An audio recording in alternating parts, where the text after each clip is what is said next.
Assalamualaikum warahmatullahi wabarakatuh.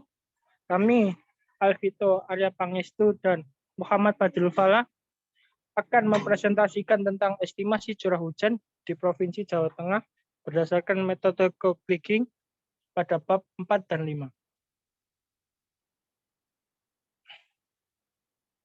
Untuk bab 4 sendiri yaitu hasil dan pembahasan. Untuk bab yang pertama yaitu gambaran umum data. Berdasarkan diagram batang digunakan untuk melihat karakteristik data curah hujan dan kelembapan. Gambar 4.1 menampilkan diagram batang jumlah curah hujan di 12 stasiun BMKG pada tahun 2020. Bisa dilihat bahwa jumlah curah hujan tertinggi pada tahun 2020 adalah Kabupaten Kebumen. Sedangkan curah hujan terendah yaitu Kabupaten Boyolali.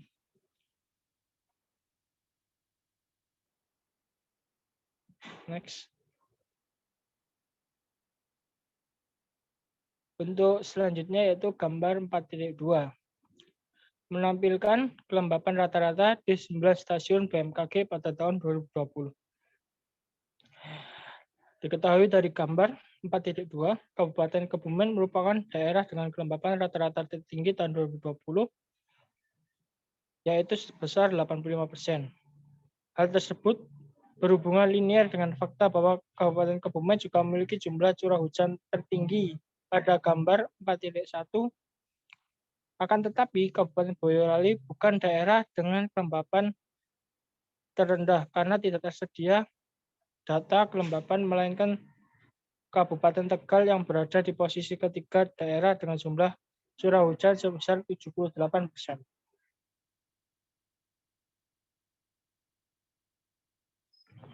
Itu selanjutnya yaitu peta tematik besaran curah hujan Jawa Tengah.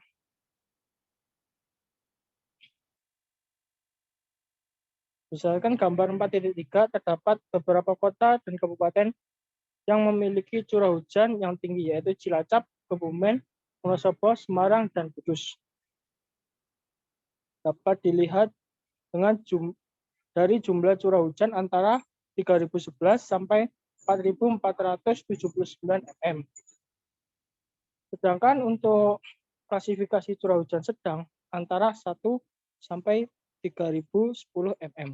Terdapat kota dan kabupaten yang memiliki jumlah curah hujan sedang, yaitu Tegal, Banjarnegara, Magelang, Kota Semarang, Boyolali, dan Sragen. Tetapi ada beberapa kota dan kabupaten yang tidak terdeteksi karena belum tersedianya stasiun BMKG.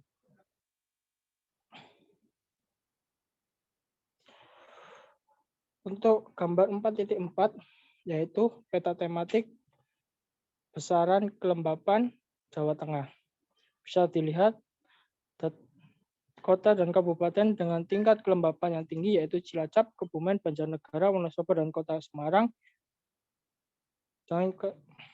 dengan klasifikasi 81 sampai 85%.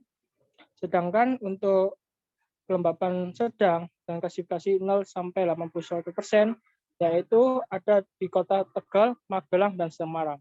Sedangkan ada beberapa kota dan kabupaten yang tidak terdeteksi karena belum tersedianya stasiun BMKG. Kemudian masuk ke analisis co-creaking. Sebelumnya jarak antar lokasi dihitung berdasarkan persamaan pada bau 2 itu persamaan bau 3. Kemudian jarak antar lokasi penduga dengan pengamatan dihitung berdasarkan persamaan bau 4. Itu jarak antara lokasi penduga dan pengamatan itu adalah HI0. Untuk jarak antar lokasi adalah HIJ. Selanjutnya jarak antar lokasi pengamatan atau HIJ tadi dikelompokkan menjadi beberapa kelas. Setelah itu jarak antar lokasi pengamatan yang nilainya sama dan 0 itu dihapus. Ketika sudah tidak ada HIJ yang bernilai sama maupun 0, jarak tersebut diurutkan dari yang terkecil sampai terbesar guna mempermudah penghitungan autokovariansi dan kovariansi silang eksperimental. Hasil tersebut dipaparkan pada tabel 4.1. Ya, pada tabel 4.1 berikut dipaparkan interval per kelas dengan banyaknya kelas adalah 6 dengan median per kelas dan kovariansi atau kovariansi silang eksperimental per kelas. Dengan frekuensinya dapat dilihat bahwa terdapat 6 kelas dan ketika digabungkan semua terdapat 36. Ya. Dapat dilihat bahwa kovariansi silang eksperimental terbesar yaitu ada di kelas pertama sebesar 68.585,57 sekian. Itu menjadi nilai Q kita. Dengan nilai R atau range kita adalah median kelas 1 karena kovariansi silang eksperimental yang terbesar di kelas tersebut yaitu 0,358983. Dengan nilai P kita atau nilai nugget kita itu kebetulan sama dengan nilai Q kita yaitu 68.585,57 sekian. Ya, seperti yang saya bilang tadi sudah dipaparkan sini. Nilai maksimalnya berada pada kelas pertama yaitu sekian dan nilai minimalnya itu 0 itu di kelas terakhir ya, di 2 kelas terakhir. Kemudian nilai P dan Q-nya sekian, dengan nilai R-nya juga sekian seperti yang sudah saya katakan tadi. Kemudian plot antara median kelas dengan autokovariansi eksperimental dipaparkan pada gambar 4.5 berikut. Ya, ini adalah plotnya antara median dan nilai CH-nya. Kemudian setelah mendapatkan nilai P, Q, R, dan P tambah Q, maka selanjutnya adalah menghitung nilai kovariansi sferikal dengan persamaan sebelumnya ada di bab 2. Nilai kovariansi sferikal tersebut digunakan untuk membuat matriks C, seperti yang tertera pada persamaan sebelumnya. Kemudian membuat vektor D dengan persamaan 2.1. Vektor D ini dapat dibuat menjadi matriks D berdimensi 11 kali 3, karena terdapat 3 titik estimasi. Matriks D tersebut dipaparkan pada persamaan 2.4 berikut. Ini adalah matriks D yang sebelumnya dimaksud. Kemudian setelah dapatkan matriks D, membuat nilai inverse dari matriks C, yaitu C pangkat 1 seperti biasa simbolnya.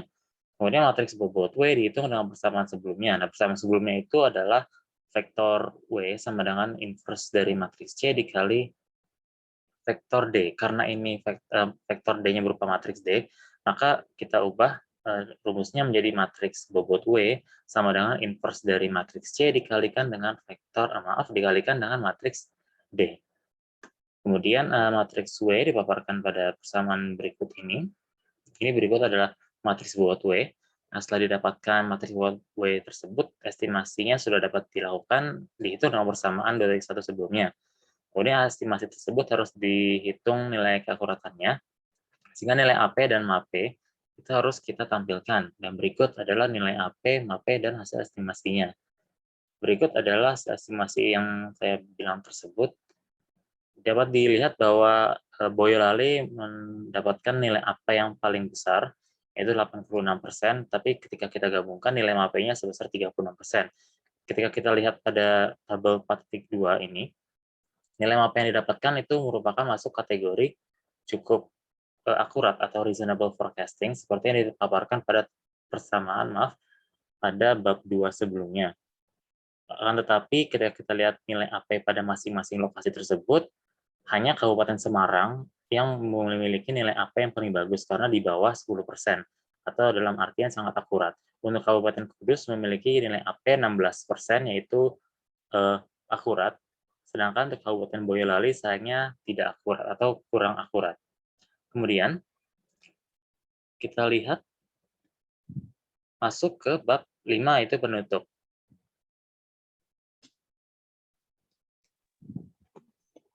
Untuk kesimpulan dari makalah kita yaitu metode co-kriging memiliki ketepatan yang cukup akurat dalam mengestimasi jumlah curah hujan dengan menggunakan kelembapan rata-rata sebagai variabel sekunder di Provinsi Jawa Tengah untuk periode mendatang. Metode co-kriging diharapkan dapat menjadi salah satu acuan pemerintah Provinsi Jawa Tengah dalam menyusun kebijakan yang tepat dalam mempersiapkan jadwal dan pola tanam yang baik, sehingga mendapatkan produktivitas pertanian yang tinggi. Dalam hal tersebut, guna menghindari atau mengurangi dampak dari bencana banjir maupun kekeringan yang dapat mengancam keberhasilan pertanian. Kemudian untuk sarannya, ya tingkat akurasi yang dihasilkan metode co-kriging yang pada bab 4 sebelumnya itu masih tergolong kurang baik atau hanya cukup akurat, sehingga disarankan untuk menggunakan variabel sekunder atau metode lain agar didapatkan tingkat akurasi yang lebih baik dalam pengestimasian jumlah curah hujan. Selain itu, penelitian ini juga dapat dikembangkan agar mencakup daerah yang lebih luas di Indonesia. Jadi tidak hanya Provinsi Jawa Tengah, atau mungkin juga dapat dilakukan pada daerah yang cakupannya lebih khusus atau lebih kecil, seperti misalkan pada satu kabupaten atau satu kota saja. Ya, sekian presentasi dari kami. Mohon maaf apabila ada salah-salah kata. Wassalamualaikum warahmatullahi wabarakatuh.